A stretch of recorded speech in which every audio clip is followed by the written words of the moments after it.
All right, Brendan, thank you so much for coming on the show. I got to ask this to start off. Why the Holistic Savage? Because it sounds like you're like a wrestler's name for someone that's very balanced mind, body, spirit, and just sticks out. And I'm like, I got to start there.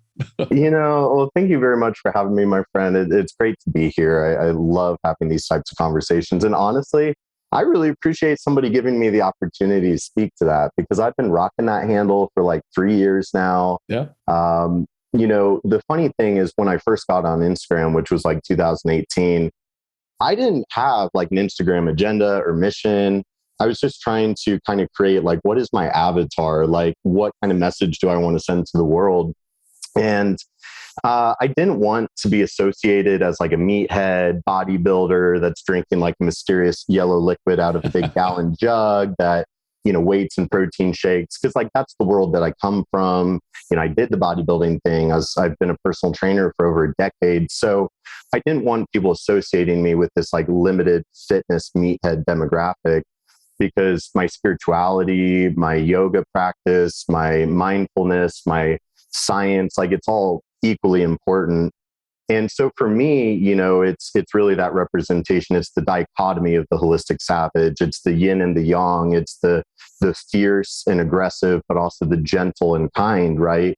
And I think we need more strong men today, more strong people in general, but being a man and speaking as a man, we need more strong men, more strong leaders. And to me, that's kind of what the holistic savage really represents. And I aspire to kind of bring out the holistic savage in each individual. You don't have to be one or the other. You can be both, right? You don't have to be the emotionally constipated, suppressed, cliche man that doesn't know how to tap into vulnerability, right? But you also don't have to be just weak and flimsy and soft either. You can be both.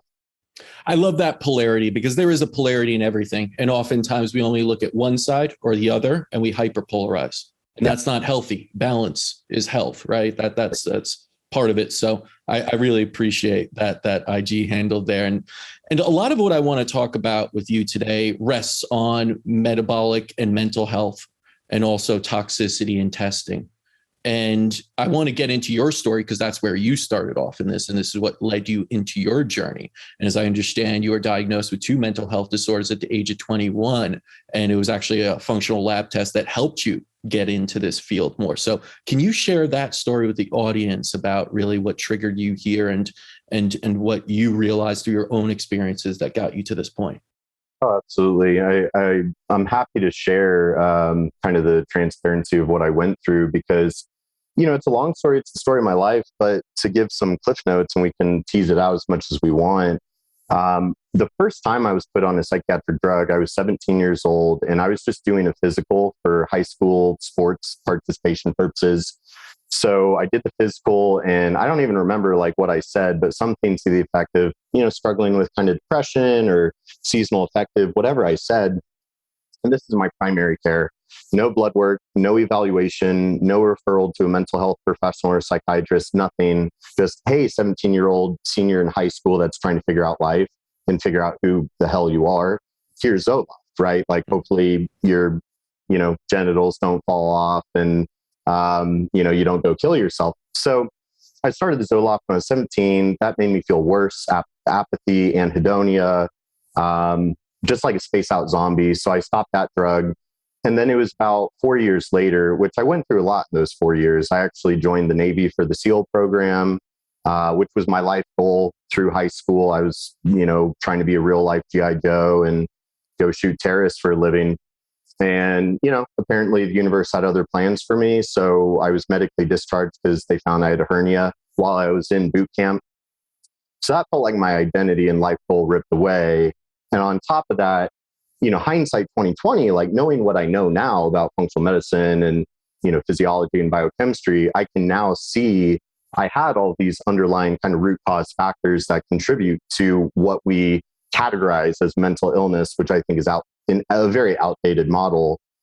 So I was going through this whole crisis and I very quickly pivoted from the Navy SEAL thing and I was trying to get back into the military. That wasn't getting me anywhere. It's hard enough to get into the military and spec ops the first time. Trying to do it again after you just got medically discharged and all the paperwork. And recruiters, they don't care. It's just filling quota, hitting the numbers. So I got really depressed. And so during that time, I needed a purpose. I needed something to do with myself. So I became a personal trainer because I was kind of at this crossroads of either like go be a college kid on my parents' dime, which didn't resonate with me, or start working. And so I was scrubbing toilets, folding towels at my local gym. And because I was such a workout fiend, everybody knew me, including the personal trainer manager. So he was like, hey kid, like, why don't you get certified as a trainer? We'll bring you on. We'll see how you do.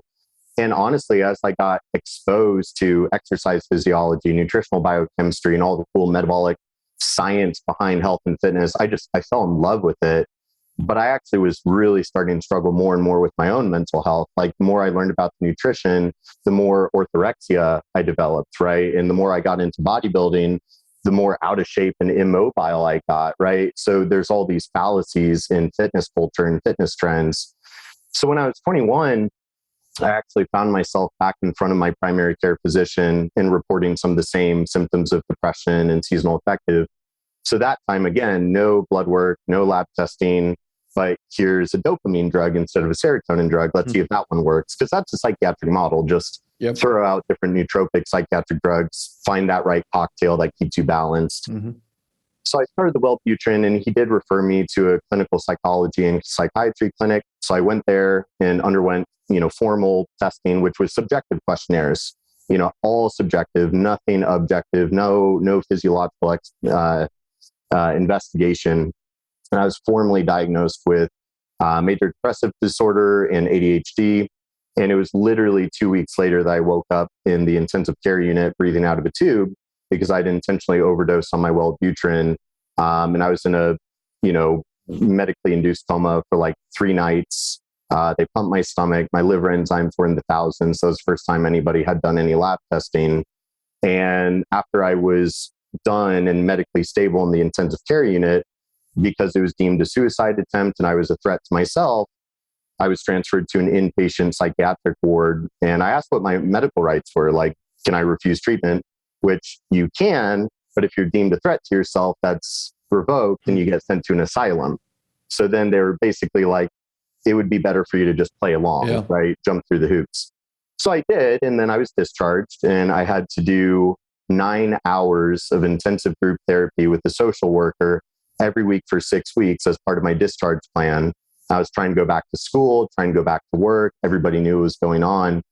And I wish that was my rock bottom, but actually life got a little bit worse from there, related to a toxic relationship and all sorts of crazy things. So that was a huge impressionable journey that I went through. And that transformed me from just being like a fitness nutrition buff to then studying psychology, studying narcissism, gaslighting, disorientation tactics, because I was trying to navigate my way out of a very toxic relationship. And then on top of that, trying to save her and help her with her mental illnesses and her traumas and everything wrong with her, but also trying to save myself and trying to get out of my own depression and whatnot. So that really steered me into functional medicine, with trying to save her, trying to save us. And then as I got deeper in functional medicine, kind of made my rounds, I made a name for myself by knowing a lot about mold and methylation and some of these cool niche subjects. So then from a business perspective and identity in the industry, I had to figure out like, what's my niche? And so I chose, well, I'm the mental and metabolic health guy. So that's like a cliff notes of a full circle, but it was hell to get here, but now I'm in heaven and it's great. That's the thing. Sometimes you got to go through hell to get to heaven. And it's like every patient I speak to, and there's so many of them, like once they're in heaven, they look back on hell and could bless it and say, thank you. I'm grateful. Because again, in polarity, you can't have heaven without hell. You can't know good. It's a whole sweet and sour argument. You can't have that without. Now, we don't wish it on anyone to go through that. And when we see someone like that, we want to help and assist them. And unfortunately, what it sounds like is the conventional medical system that was there to try and help you actually put you there in a sense, right? And maybe we could go on that just a little bit, because I do think it's really important for people to understand where their rights are and what their options are. And that so many people I hear go to their doctor and just give 100% trust and faith in them. And when they say you need this pill, they take that pill without running any tests, without even understanding what the pill does. And knowing what you went through, if you could go back in time and speak with that doctor and go back to that first, visit, even at 17, and just have a normal conversation, what do you think you'd say to that doctor who was just like, here, take these pills, take these, you need this, without even truly investigating what's going on? Yeah, the facts, the whole conventional big pharma system that is now overstepping with its power and trying to buy out the governments of the world and propagandizing and censoring. I wake up every day and I'm like, what world is this? How did we get here? And it's America, more than any other country, is a really interesting case study when you look at that, because we're really the only country that has gone through this, and we are the example. And unfortunately, what it is, it's like capitalism and consumerism, unconscious consumerism, that has gone too far. And through our self-indulgent lifestyle and our freedoms, that we just seek pleasure, we seek instant gratification, and then big business, big money, big pharma, big food, big tech. So now we live in this weird world where our environment is super toxic. We are literally spoon-fed and promoted. And we see it, right? Like you turn on the TV and it's like, here's your Sonic slushie, here's your Humira for your IBD, here's your cheeseburger and pizza, here's your antidepressant. Oh, that drug might make you more susceptible to infection, but go take your booster shot. The pharmaceutical hamster wheel, it's a brilliant business model. But Genius. This is where we as consumers and as the population, the collective, we have to recognize what's going on. We have to see it for what it is and choose different. Because the beautiful thing about capitalism, it works both ways. Like the market's going to go where the consumers go, right? Where the money goes. So if we choose health, right? And we've got 88% of Americans metabolically ill, 70% overweight or obese, 43% diabetic. Autism is like 1 in 54 kids, infertility, PCOS. Like we are truly eating and sitting our way to death, chronic disease and death, to the point that scientists are debating how likely it is that the human species is going to go extinct within 100 years due to our own self-destructive choices. Like, whoa. So then, for me to know what I know now and go back to that doctor, psychiatrists and mental health professionals are like my biggest customers now. I teach psychiatrists a functional root cause approach to mental illness, because mental illness isn't what we've been told. What we've been told is the narrative that sells psychiatric drugs.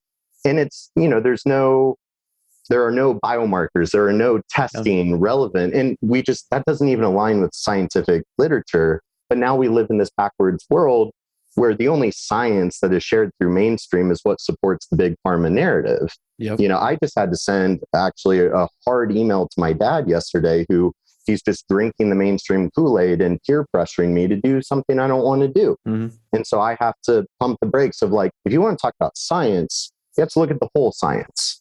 And that's where, at the end of the day, science and spirituality, science is the objective pursuit of truth, spirituality is the subjective pursuit of truth. But we have to be seeking truth. And these doctors, we have to speak to them in a way of like, we are trying to seek truth. We are trying to advocate for ourselves. We are trying to naturally heal, not just be reliant on their drugs all the time. But I don't think there's a whole lot of conversations to have with those conventional doctors. Like they need to wake up. They need to pull their head out of the sand and realize that they've lost themselves in a very myopic, reductionistic model that is not in the greatest service to public health. Yeah, it's a really sad model, because a lot of doctors say they are the truth and that's it. And anyone that knows there's no such thing as this is the only truth. You always seek truth. You always go further. Science is always an evolution of the truth, right? 100 years ago or so, people laughed at Einstein and understanding of energy and all these things and said, that's great. Now it's the new truth is that he was so correct with understanding everything is energy, and we keep moving, we keep evolving, we keep changing. Yet medicine is one of those really stubborn, because like you said, amazing business model. As long as people are sick and you're selling them things that keep them there, but also solve some of the issues too. And that is the best business model you could have. It's constant customers, constant repeat, and adding on to it. I had Dr. Dominic Nishvitz, who's this European biological dentist, on. And he said something, all these things that we're using, all these chemicals, just think about it from the body's perspective. Do you have a deficiency of fluoride? Do you have a deficiency of certain chemicals that dentists give you? So when I look at mental health and I look at things that are impacting so many, I say, do you have a deficiency of Wellbutrin? Do you have a deficiency of, Zoloft and all the, you don't have deficiencies. There's something else at the root cause. And that's what we have to address. And a lot of the things that you're talking about in understanding root cause do stem to toxicity in the environment, right? So can you go into that a little bit? Because a lot of people don't connect the two at all. And this is a big one. Like toxicity can cause inflammation, let's say. We understand that certain toxins can impact neurological function. But we usually don't connect things like mold with actual mental health. And I feel like that gap is also a huge one that keeps people very frustrated as to, why am I depressed? Why am I feeling these ways? When in truth, it could be the environment you're in, the toxicity that's actually inside of you. So can you speak on that and how toxicity and mental health are really, really closely related? Yeah, absolutely. What I like to explain to people with mental illness is not what we've been told it is. And there's so much stigma and taboo, and people get really ferocious, especially around subjects like autism, right? You'll get the people that project their arrogance out of an egocentric reaction because they feel threatened by something they don't understand. And no, like there is no cure for autism. The whole like diagnostic criteria cure ideology, it's excessively simplistic. That's not like, the body doesn't care what label you want to put on it. And it doesn't, like, cure is such an ambiguous word in general, right? This is why the idea of function or dysfunction, right? Like if you put the wrong type of fuel in your car, you're not changing the oil. Do you think your car is going to function as well as it would if you took better care of it? How is it any different than your body, whether you're a normal person with anxiety or depression, or the genotype that is susceptible to what we call autistic behavior, right? So what I like to say is mental illness, it's an epigenetic phenomenon that's driven by oxidative stress and inflammation. We all have our unique genotype, but then the environment, the lifestyle, the input signals that the genes receive change the epigenetic expression of all these genes, all of these proteins, all of these enzymes that create a different neurochemical, biochemical phenotype that then we call something like, oh, that person is just really obsessive, or that person is, a little eccentric or whatever. But as the dysfunction, the oxidative stress, the inflammation brews, it's like being obsessive compulsive becomes manic, or being a little stoic becomes depressive, or whatever. We slide what was our archetype and our natural aura and state of being is now becoming a more dysfunctional, more volatile, energetic state because of excess toxicity and oxidative stress. So it amazes me, and this is why I'm more outspoken than I used to be, is there is such a wealth of scientific literature that validates all of this. There's research that shows environmental, just air pollution drives schizophrenia and neurodegeneration and all of these things. But it is that simple. Well, simple conceptually in regards to, the glyphosate, the carbon emission, the BPA and the endocrine disrupting chemicals, or something that's more naturally occurring like mold, right? Mm-hmm. Mold is a huge subject that has been directly linked to, like, literally the literature, the scientific peer-reviewed literature says it drives autism, it drives neurodegeneration, it kills neurons and brain cells. It's highly toxic, oxidative, inflammatory, immunosuppressive. So it's like, we have the literature. It's just, you have to go dig for it. And unless that's what you do for a living, it's impractical for people to really dig into that. But it opens up the conversation of, train theory, germ theory, right? Of like, we're throwing all these medications at it while we continue to make the environment more toxic and worse. Like Russia and Mexico are like way ahead in phasing out glyphosate, but then we're just going to swap it for glufosinate, which is probably just as bad, or like, oh, it's BPA free, but it's now BPS that's just as bad. Yeah. We're not doing anything to improve the environment, even though Amazon and all these big companies are pledging, right?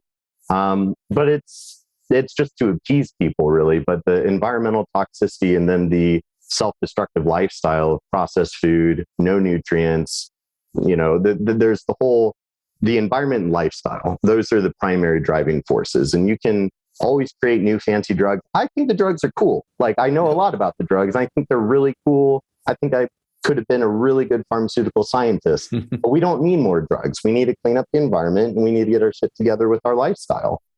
Yeah. And it is like this revolving vicious disease cycle, right? We get more toxicity. We try and change that. We try and, put more drugs in us, higher toxicity, then give more drugs for those. And it's like, you just end up going in a downward spiral, really, into chronic disease. And how that manifests is really, like you said, epigenetics and a personalized kind of thing in your where you actually express that. Now, 3 big toxins I know you talk about are mold, mycotoxins, gluten. Well, this isn't even a toxin, I should say, but something that leads to gluten, and glyphosate. If you had to choose one, that would be the one you wanted to address and really look at the most and clean up, in a sense, which one would that be?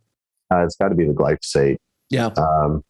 It has to be. I mean, mold and mycotoxins really are arguably the most potent, deleterious, naturally occurring toxins. Mm-hmm.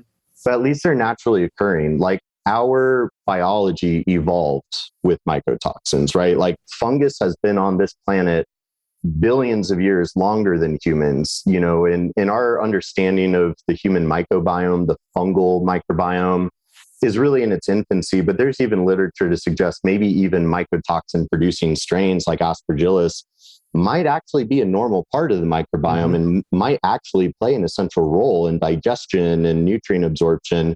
So the point being, it's like our systems are evolved, designed, created with exposure to some degree of mycotoxins. Now, you can even find quotes in the Bible about, like, hey, if there's mold in your home, like, you need to get that far away from you, right? So the whole HLA, canary in the coal mine, yeah, mold can be really bad, but we've evolved with that. And mm-hmm. I think, the exposure conversation is a little bit easier to deal with.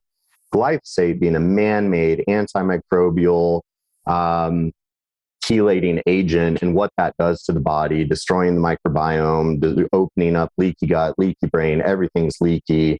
And our planet is just so saturated in it. It's so disturbing. I think glyphosate is like, that's the kind of stuff that keeps me up at night.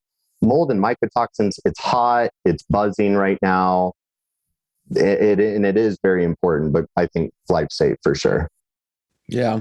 I mean, I would agree with you also. It's those things that we're putting into the world right now that are quickly, changing us and quickly impacting us. Those are the ones that are the most scary. Let's talk a little bit about your work and the testing that you're doing at an advanced level, and linking that to mental and metabolic health, because you have the Mental Map cutting edge lab panel for mental health. Can you go into what that is and what you're looking at with the Mental Map?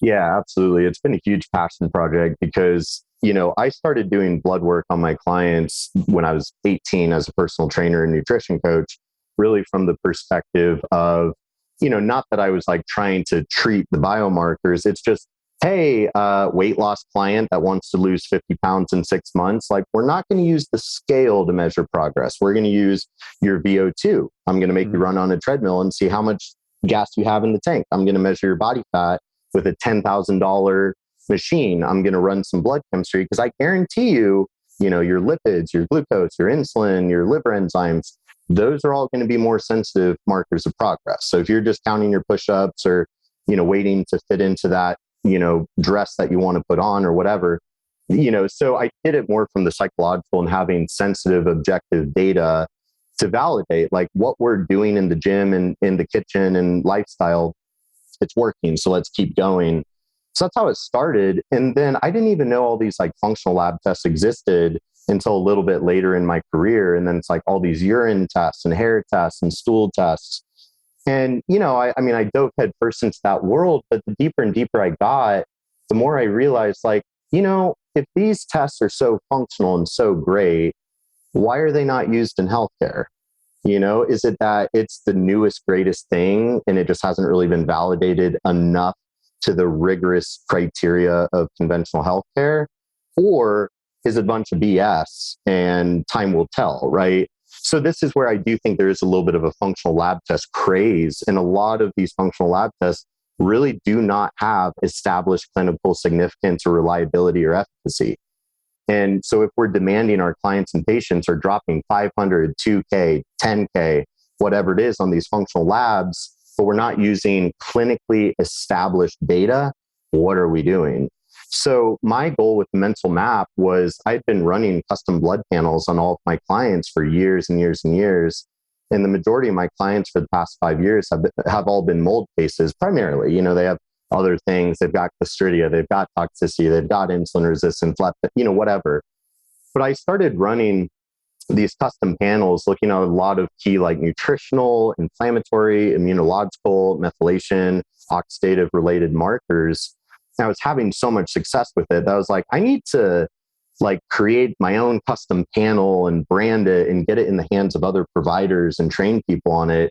Because I'm a mentor for a lot of practitioners and it's too hard to try to teach them how to build their own custom panels. It needs to just be, here's the test, order it, here's how to interpret it, here's how to build a protocol. So that's kind of how it all started with the Mental Map, but it's a panel that's looking at key markers that even are established in the literature of being reflective of things like methylation, which regulates epigenetics and brain chemistry and all sorts of cool things, and detox, inflammatory markers to assess for microglial activation, which is microglial cells. They are the immune cells of the brain that run the show in regards to they regulate neuroinflammation, and every bad mental illness, neurodegenerative thing is driven by neuroinflammation. But they also regulate neuroplasticity and neurogenesis, which is how the brain heals itself. So the whole test and panel was designed around how can we effectively measure neuroinflammation, microglial activation, suppressed neuroplasticity, imbalanced neurotransmitters.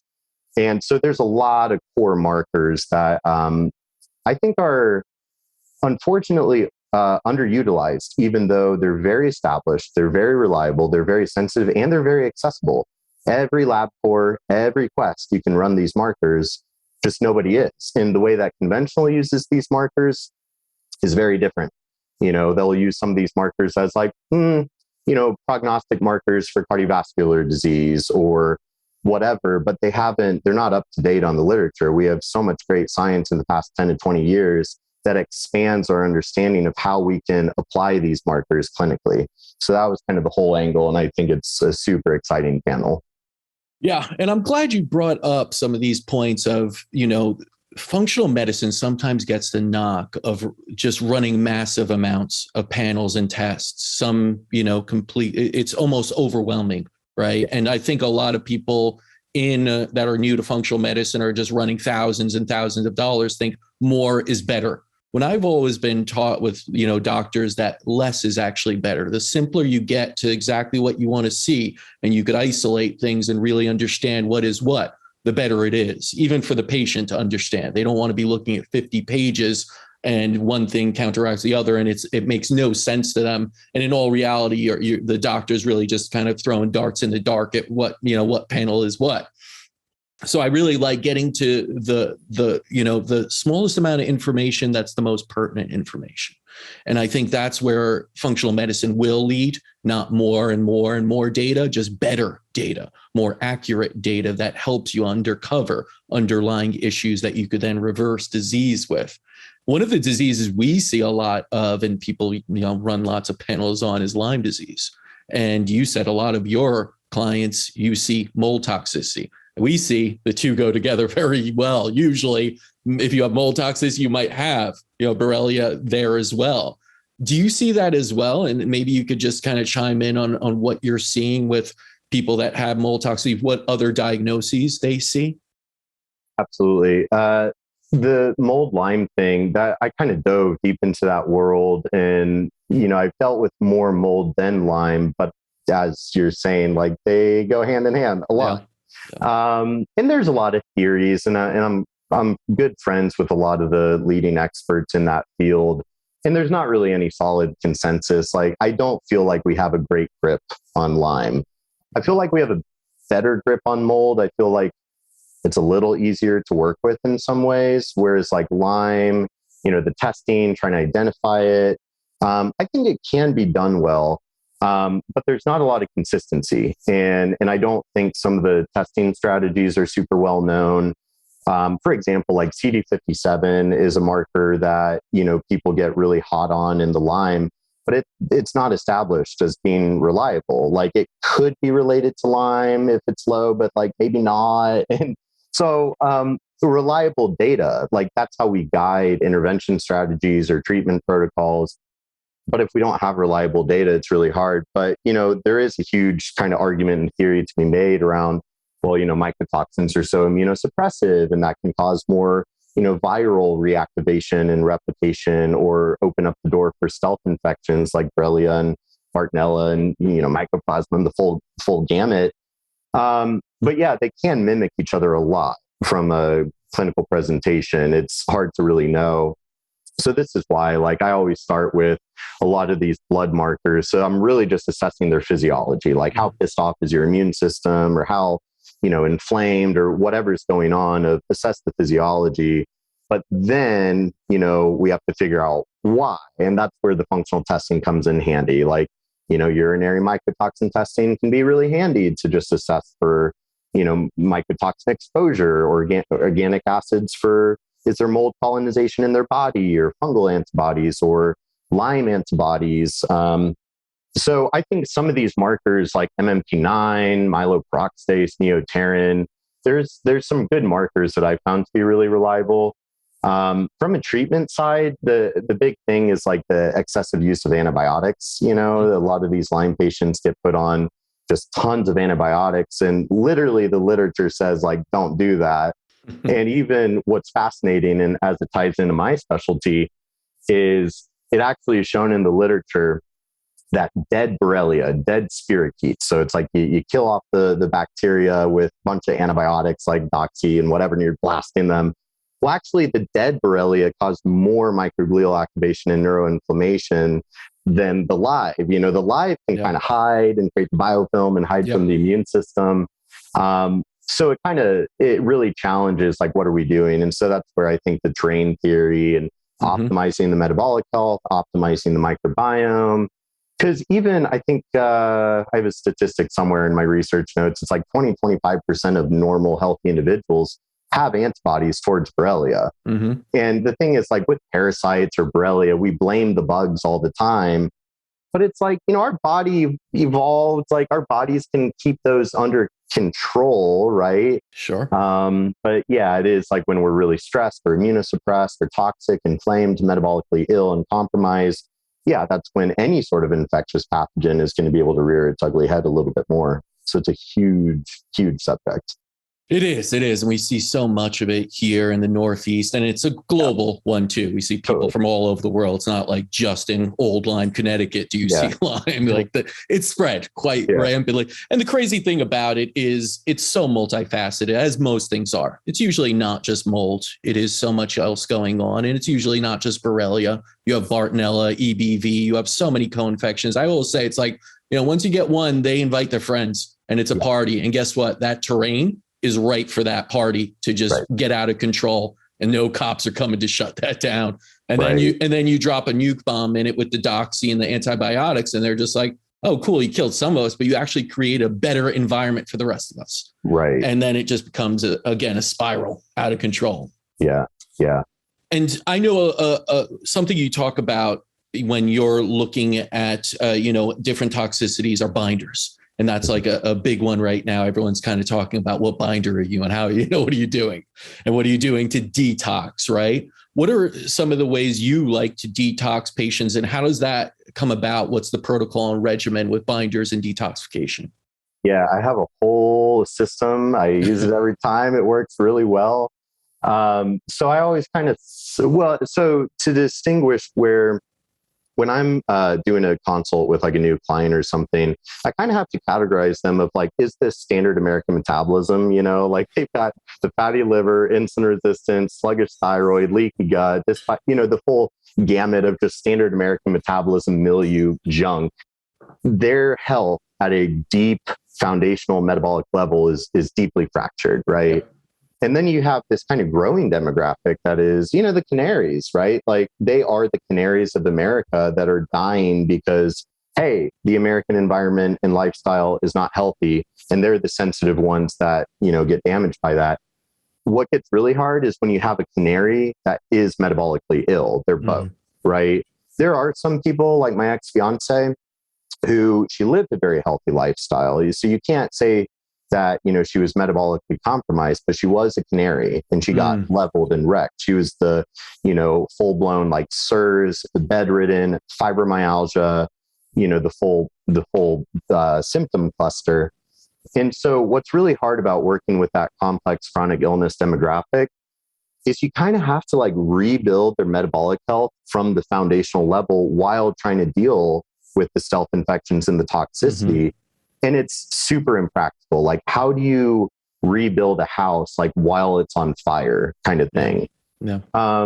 So that's really hard. But this is where, as far as the binders and kind of the basic protocol stuff, I always start with serum bovine immunoglobulins as more. People don't usually think of those as like a binder, but they are. I mean, you're putting exogenous antibodies into the gut, into the system.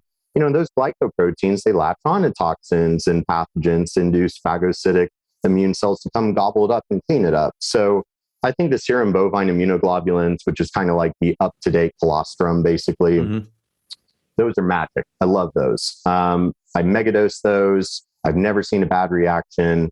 So that's always number one because it's gentle, it's efficacious. But then more of a traditional adsorbent binder like the, bentonite, activated charcoal, zeolite, apple pectin, humic fulvic acids. I like to use kind of broad spectrum binders at, multiple. And of course, there's the fiber conversation, right? Konjac fiber and psyllium husk and dietary fiber, insoluble. All of these, have their binding properties and capacities. Plus, you're getting the prebiotic boost. So that's kind of like how I'm starting. Then I put in like spore biotics, endospore probiotics to start remodeling the terrain, improve keystone strains, improve microbial diversity. The big one is short chain fatty acids. Like we can't heal our gut, we can't heal our microbiome, we can't heal the blood-brain barrier and calm down microglial activation without adequate short chain fatty acids. And that's where, the binders can help mitigate, and mop stuff up. But the probiotics, the prebiotics, the fiber, the FODMAPs, which is why I'm not a big fan of low FODMAP diets, is, that's what feeds your garden of life. That is the microbiome. Fish oil is big, omega-3s, zinc, folate for the intestinal barrier. I like zinc carnosine a lot. I'll throw that in. Zinc is a big one for the intestinal barrier that people kind of overlook, and folate and some of those. But that's kind of like the starting point. I usually am working on the gut first, making sure motility is good and all of that. Once I kind of have the gut like quarantined, then I kind of move to the liver, and then start working a little bit more up systemically, because I never want to like push detox, until you open the drainage pathway, Yeah. you know what I mean? Or, whatever we want to call it these days. But that's kind of like my starting point. And I would say that to the whole world of like, you don't need a practitioner to do that. Just like, go do that, titrate, be careful, work with a practitioner, get some help. But, it works like a charm. It really does. It's a good way to mitigate the damage and the fallout, start improving the terrain, start remodeling from the inside out.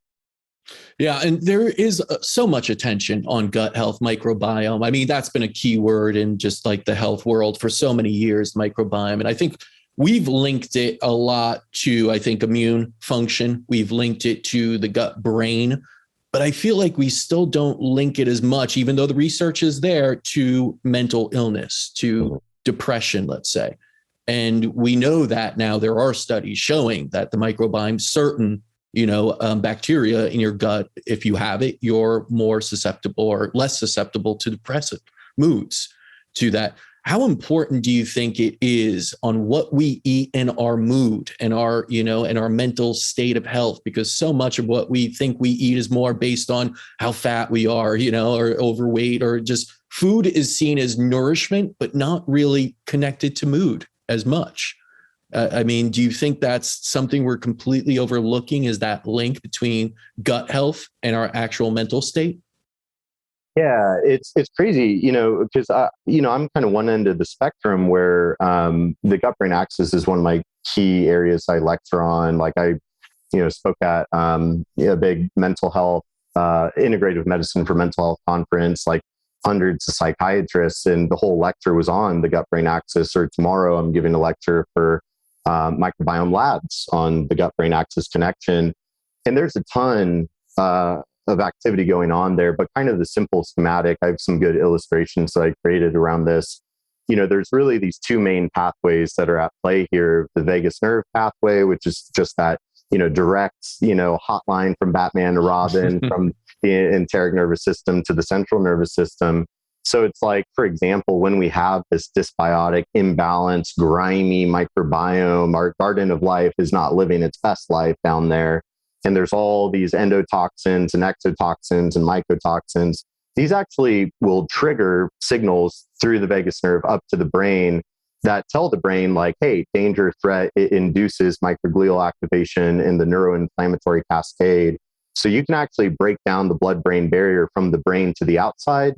But then we also have this humoral, that leaky gut, leaky brain pathway, where it's like you have all of these endotoxins, exotoxins, mycotoxins, food antigens like gluten, the glyphosate, all these things that now are leaking into the bloodstream through that hyperpermeable gut and then circulating up to the blood-brain barrier, causing inflammation and damage there, and then literally crossing the blood-brain barrier that's compromised, leaking into the brain and driving more microglial activation and neuroinflammation.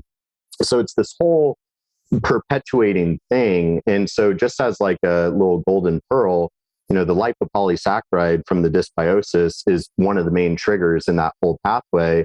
But the antidote is the opposite of the short chain fatty acids. And this is where the concept of dysbiosis and imbalanced microbiome, a healthy, diverse microbiome, there isn't excessive endotoxin load or endotoxin translocation. And there's plenty of short chain fatty acids that basically do the opposite. They send signals through the vagus nerve that say, no, calm down neuroinflammation and promote neural repair and neurogenesis. We have so much science on this, like short chain fatty acids as a therapeutic. I would say the most promising natural therapeutics for mental health and neurodegeneration are the short chain fatty acids, therapeutic mushrooms, different nutrients like zinc and vitamin D3, the list goes on. But yeah, it's not common knowledge by any means. Now, if someone's listening right now and heard everything you had to say and be like, I think I might have mold toxicity. I think I might be gluten intolerant. I think glyphosate is definitely, impacting me. Where do they start? Because, someone listening, it's like, this is overwhelming. We have so many toxins, so much going on. Does my house have mold? Is this impacting me? Is it really this? I'm on this drug versus this. And I think, again, it's overwhelmed. It's overwhelmed for a lot of people. Where would you say they should start? Absolutely. It is. It's super overwhelming. And this is where having a good practitioner to help you navigate it. And unfortunately, I think our industry kind of gets a little bit of a bad rap because I think a lot of practitioners kind of lead their clients and patients down these rabbit holes, chasing root causes that are usually not really there or a little bit misleading. So my best advice is like, don't go chasing root causes, focus on the big picture and what you have control of, right? Like look at your environment, both like the literal physical environment of like, yeah, that looks like water damage. Maybe there's a little bit of mold up there. Maybe get an air filter, maybe get a water filter, maybe start moving your body, get out in nature, spend time with loved ones, stop eating fake food, start eating real organic food that's not as contaminating glyphosate. So start with the basics, because what I see over and over from like the consumer behavior side, people that are seeking functional medicine stuff, it's like the basics aren't sexy enough, right? They're like, no, you're telling me that if I just like diet, exercise, sleep better, stress less, spend time in nature, like I might feel better. That's too easy. That's too simple. Like, no, I want to spend $3,000 on experimental lab testing. I want to do the silver bullet protocol because the population has been domesticated to take a pill for an ill. And so that's my fear with functional medicine is it's kind of just becoming, well, instead of taking 5 drugs, you could take 30 supplements that insurance doesn't pay for.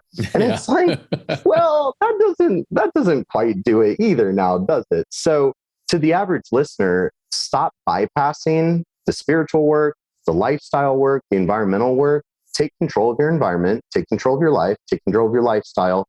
Stop avoiding the stuff that you know you need to do, all the bad habits. Get your stuff together, clean up your acts. And if you're still struggling with severe symptoms, then kind of go digging to look for some of these root causes. But there's so much improvement with the foundation and the terrain. And people bypass that of give me the fancy protocol. And they wonder why they don't get better. And if it doesn't work, I'll just find a new practitioner. This one says it's mold. This one says it's Lyme. This one says it's parasites. This one says it's methylation. And it's just like, stop. Yeah. Stop the hamster wheel. That's a new hamster wheel. You got off the pharmaceutical conventional hamster wheel, and then you got on the functional hamster wheel. Like, get to work, you know? Yeah, I've noticed people love chasing silver bullets, and especially really sexy, glittery silver bullets. It's like I always get hit up on IG and it's like, oh, what new peptide can I go on to solve this problem and everything? It's like, did you even get outside today? Like, did you get fresh air? Are you like de-stressing and just breathing normally? Like, start there. You know, it's like you see people first time in the gym, just go to these really complex machines and totally skip over just a push-up, just a squat, and want to go to the isometric, like new, like, you know, specialized like machine. It's like, no, dude, just do the fundamentals. That's going to have drastic improvement with you and your health. And people, unfortunately, it's not sexy, right? They want that one thing that's going to suddenly make them, you know, Superman. And I agree with you. It's start simple, you know, get those simple, small wins in. Yeah. And, you know, I want to bring this up because everything you're saying kind of falls in line with a lot of what we preach at Innovative Medicine, which is like, you know, health first. It starts simple, really put that first. And we are living in a day and age in a pandemic where it seems like everyone's just hyper focused on a virus instead of taking a macrocosmic view and saying, well, maybe it's our health. Maybe this has nothing to do with a virus per se. Maybe this is that 60, 70, 80% of us are overweight and obese. Maybe it is because so many people that are impacted this have comorbidities and are on multiple pills that are keeping us toxic. What are your thoughts on that? And you don't have to go too deep into it, not too contra. I just love picking brains a little bit on just maybe talking about something else than what everyone's hyper focused on right now. And like, seriously, like mass this, that. It's like, I don't even want to bring that up. Yeah. Should we be focusing elsewhere? Yeah. I mean, I kind of look at it as like, there's, you know, the germ theory, which, you know, to some degree is valid and to some degree is a little misleading. Then terrain theory, and it's not a versus. It's not terrain theory versus. It's both. Like you can optimize the terrain. I was having a really good conversation with my friend Karan, who's a genius microbiologist on all of this. And that was something, you know, we were talking about is like, yeah, you can optimize the terrain. There are some germs that they don't care how robust your terrain is. They will wipe you out. Like, do you think Ebola cares about like how diverse your microbiome is? It'll take your life no matter what. So there's kind of like the terrain theory, the germ theory, but also like, let's go ahead and throw a third, a metabolic theory, right? And I don't get it. Like with the life that I've lived and the background I have and the journey I've had, I don't have the same perspective that the collective American population does, apparently. And I don't get it. You know, I've been an athlete my whole life. I've been obsessed with nutrition my whole life, you know, building natural vitality, you know, resilience, metabolic resilience, immune resilience, it all goes hand in hand. And that was kind of my big thing. Like when this whole pandemic thing started, I was like, I know that people can be a little goofy sometimes, but I don't think they're going to dupe us with this. Like, I think the American people are smart enough to realize maybe because we're really obese and really comorbid and all these metabolic illnesses. And it's like, it's proven, right? This isn't a debate. It is proven that metabolic illness increases the risk of infectious disease and lowers immunity. Like it's proven that fatty liver, obesity, insulin resistance. Like, this is proven stuff. It's not up for debate. Right. But why our government and just kind of the collective is like bypassing that? I don't get it. I really don't. That was actually the email I'd send my dad, because he's very much, drinking. And it's like, hey, Dad, I'm not telling you guys that you should live a healthier life to improve your immunity. So don't come at me. And I have positive antibodies. I just got my test result yesterday. I'm like, I'm good. The adaptive immune system actually works. And I'm not against, the therapeutic, but I am against the propaganda. I am against the censorship. I am against the technocratic warfare against science. Right. We should, if this situation is as bad as they want to make it out to be, we should be using everything we have. We should be encouraging the entire nation to get active, get fit. We've had 2 years. 2 years. I've had clients lose over 100 pounds in 6 months. Yep. You've had 2 years. What have you done in that 2 years? Hide in your closet, breathing through 5 masks and getting every shot they tell you to? I mean, if that's it, I don't think you're doing yourself any favors, So it's crazy. It's absolutely crazy what's going on. It's a wild one, especially because I know so many people that have been ill and are probably at the highest level, right? They're at risk, let's say, because they have an illness and they've gone through it. But of course, they remember that maybe they're not at 100% yet. But those are the people, and especially if they went through the integrative model of healing and truly healing, not just, suppressing symptoms. Those are the people that are speaking the most, I would say, just common sense through this. Yeah. Like, hey, I got over it.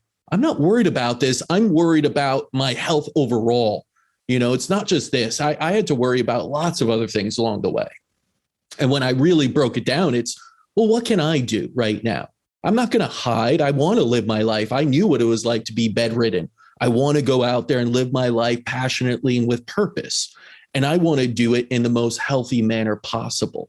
So it's kind of funny that these are, when I speak to these people, that are probably the ones that every expert would be like, you need the mask 10 times. You need every booster shot there is. And they're basically saying, no, I really do trust my body so much more and understand it that much more. And the risk is my own now. I took risks doing treatments and everything else. Going the conventional route, I took risks and got much worse to where I thought I may die. But that was my choice in it all. And so it is kind of like hypocritical that you're telling people who got better, you're telling people who are healthy what they should be doing to stay healthy during this time, right? And it's like, this pandemic will be over. And guess what? We'll still be an incredibly sick nation where so many people are dying of things that absolutely are lifestyle and completely reversible. Right. And so, why aren't we speaking about that more so? And so, it's a tough time. But, what I always tell people is like, turn off the news, turn off all like the naysay, everything. Focus on you, focus on your health. Take this time to lose weight. Take this time to really appreciate health is the greatest wealth. And yes, whenever you're unhealthy, it doesn't matter if it's coronavirus or something else. You're susceptible. You're susceptible to everything. So it is crazy. And I do commend, your work to analyze that, to research that, to look into how can we be our healthiest selves? Yeah. And I think that's what it's really all about. Brendan, where can people learn more about what you're doing, your company and everything? Yeah, thanks so much, Charles. This has been an amazing conversation, and I'm sure just the vibe between us, we could easily go for hours on end. Sure. My main platform is Instagram. That's just where I put out all the content for free. That's at The Holistic Savage. And of course, I have my website, metabolicsolutionslc.com, and we have all the things. But I've got my professional life, but then it's like, I know that if I want to achieve my mission, I have to be able to reach people. And that's where I love being able to just share thought-provoking content, right? It's like, you can't force anything upon anybody, but if you can plant an idea in their head, if you can show them evidence and get them thinking, sometimes that's just enough to kind of send them on their way and they can get started with their self-healing journey. So I love cranking out the content, can't stop, won't stop. And I really appreciate you having me. I love it. Ended it on a little P Diddy there. Yeah. No, Brandon, No. thank you so much. And I, keep doing what you're doing. I hope the sensors don't get you or anything like that. I Can't know censor the that's, savage. yeah. No, and that's the thing. You can't stop, won't stop isn't just about what big tech will censor. It's about like what's in here and what you're sharing, even on a one-on-one basis. I hope more and more people do that. So thank you so much, my man. Yeah, this was a pleasure, my friend. I'll look forward to staying connected. Absolutely.